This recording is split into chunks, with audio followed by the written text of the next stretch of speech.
Across the ancient world, from Egypt to Peru, archaeologists have discovered something impossible. Perfectly drilled holes through granite and basalt stones so hard they challenge even modern tools. How could primitive civilizations have created such precision engineering? By the end of this video, you'll see evidence that challenges everything mainstream archaeology tells us about our ancient past. So stay tuned for revelations that might change how you view human history. Imagine a world where gods walked among humans, where technology rivaled or even surpassed our own, and where legendary beings of immense stature and power shaped the course of early civilization. These aren't just fantastical stories.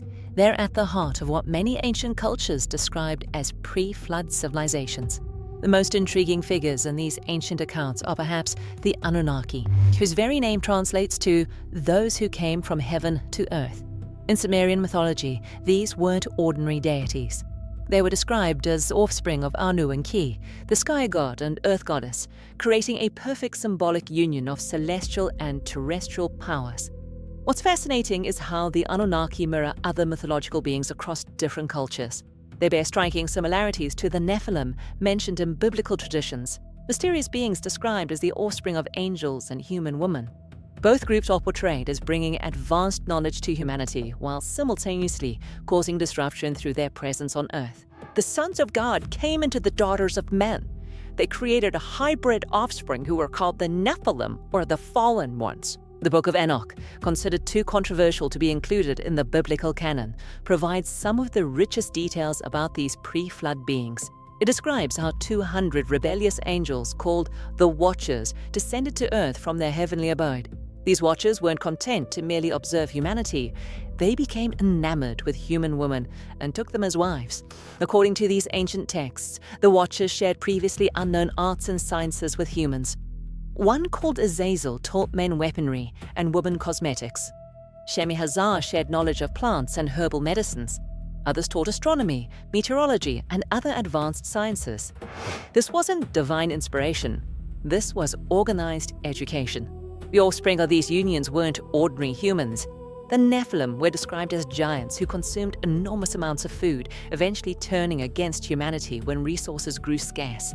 These weren't benevolent teachers, but became fearsome predators. What's particularly striking is how these stories appear in different forms across multiple civilizations. The Greek Titans, like the Anunnaki and the Nephilim, were powerful beings who rebelled and were ultimately punished. In Greek mythology, the Titans were imprisoned in Tartarus, the same word used in biblical texts to describe where fallen angels were confined. Mount Hermon appears repeatedly in these accounts as a significant location. Both ancient Mesopotamian texts and the Book of Enoch identify this mountain as the place where these divine beings established their earthly presence. Gilgamesh, himself described as two-thirds god and of impressive stature, reportedly traveled to Mount Hermon seeking pre-flood wisdom. Virtually every ancient culture maintains a flood myth that divides history into distinct eras. The Sumerian Genesis, biblical Noah's story, the Greek tale of Deucalion, and the Hindu account of Manu all describe a catastrophic deluge that destroyed an earlier world. In these narratives, the pre-flood world is consistently portrayed as advanced, but morally corrupt, with close interactions between humans and divine beings. These stories typically feature a righteous survivor who preserves initial knowledge. Utnapishtim in Mesopotamian tradition, Noah in Genesis, Deucalion in Greek mythology, they all serve as bridges between the pre-flood and post-flood worlds, carrying fragments of antediluvian wisdom forward. What became of these celestial beings? According to most accounts, they met harsh fates. The Book of Enoch describes the Watchers being bound in Earth's valleys for 70 generations. Greek mythology tells us the Titans were imprisoned in Tartarus. Even divine beings, it seems, couldn't escape the consequences for their actions. The connection between these various traditions suggests they may all be cultural interpretations of the same events. Glimpses into a forgotten chapter of human history when something extraordinary shaped our earliest civilizations. These mythological accounts are fascinating, but what physical evidence might support the existence of advanced pre-flood civilizations? Let's examine some of the most compelling archaeological anomalies that have left researchers scratching their heads.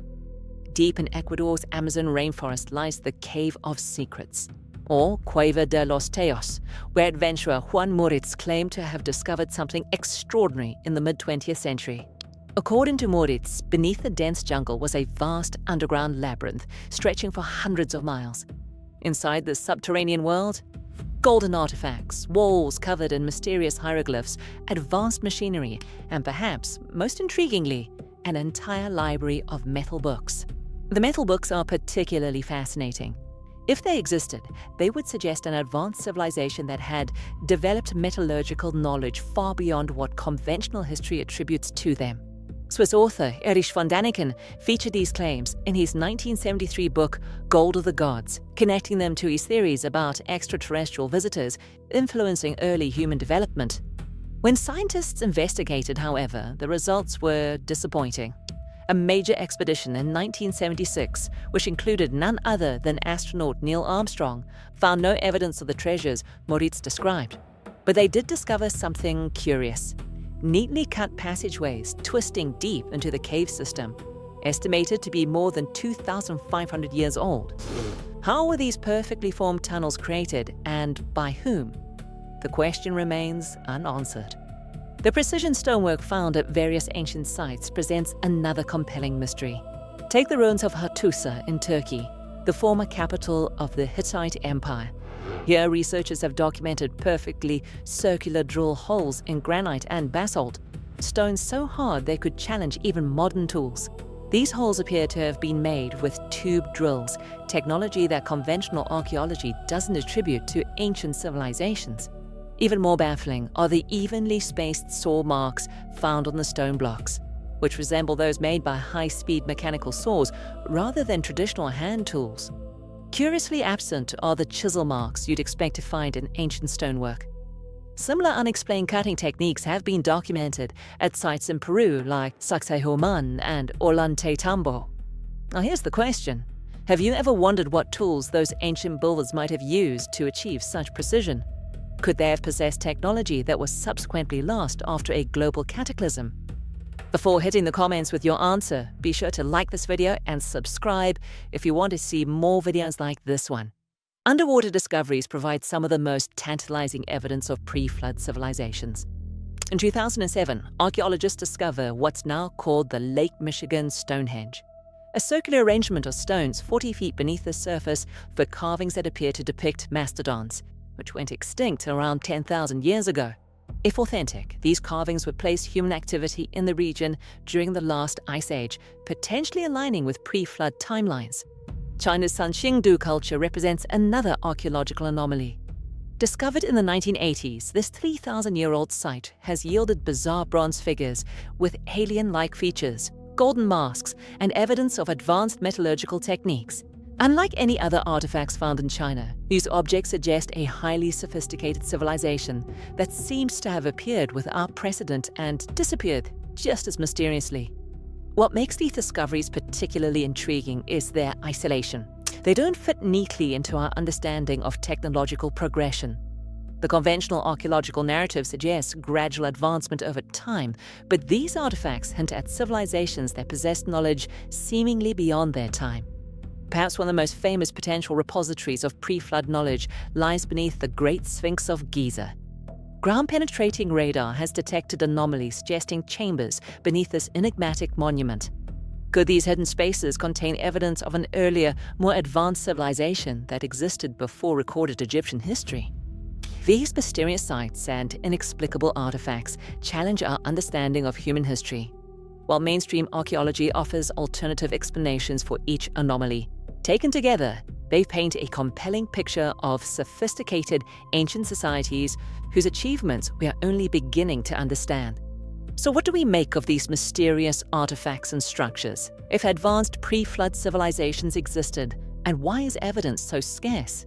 This is where several compelling theories emerge, each attempting to explain the puzzling archaeological anomalies we've explored. The lost technology hypothesis suggests that ancient civilizations possessed sophisticated knowledge and tools that were subsequently lost after a cataclysmic event. This theory points to the precision stonework at sites like Hattusa, where perfectly drilled holes and saw marks in granite and basalt seem impossible to create with primitive tools. Some researchers argue this knowledge wasn't uniformly distributed across ancient societies, but was concentrated among elite groups, possibly the very beings described in mythology as the Anunnaki or Nephilim. British engineer Christopher Dunn has extensively analysed Egyptian artifacts, including those from the Great Pyramid, and concluded that some show evidence of machining techniques that would challenge even modern methods. The perfectly flat surfaces of granite boxes from the Serapeum Saqqara, with tolerance within a 10,000th of an inch, suggest technology far beyond simple copper chisels and dolerite pounding stones. But how could advanced knowledge simply disappear? History shows that technological regression is entirely possible. After the fall of the Roman Empire, Europe lost numerous technologies that weren't recovered for centuries. Now, imagine a global flood or a similar catastrophe wiping out the vast majority of the human population. Surviving groups would likely retain only the most immediately useful knowledge for survival. The extraterrestrial influence theory takes a different approach. Proponents like Erich von Daniken suggest that beings from other worlds visited Earth in ancient times, sharing advanced knowledge with early humans and possibly even engaging in genetic engineering. These visitors, they argue, became the basis for myths about gods and celestial beings, like the Anunnaki. This theory attempts to explain why seemingly advanced technologies appear suddenly in the archaeological record without clear evolutionary precursors. The massive stone structures of Baalbek in Lebanon, with individual blocks weighing up to 800 tons, still challenge explanation. How were they moved and placed with such precision using ancient methods? Mainstream scientific perspectives remain skeptical of both these frameworks. Archaeologists point out that extraordinary claims require extraordinary evidence, and that alternative explanations exist for most anomalies. The precision stonework at sites like Hattusa could be explained by patient craftsmanship and techniques we've simply lost record of, rather than high technology. Dating represents another significant challenge. Many potential pre-flood structures lack organic material for carbon dating, making their age difficult to determine with certainty. The weathering patterns on the Great Sphinx, which geologist Robert Schoch argues indicates water erosion from a time when Egypt received heavy rainfall, 5 to 5000 BCE, remain controversial precisely because dating stone weathering is notoriously difficult. The search for definitive proof continues, with technological advances offering new hope.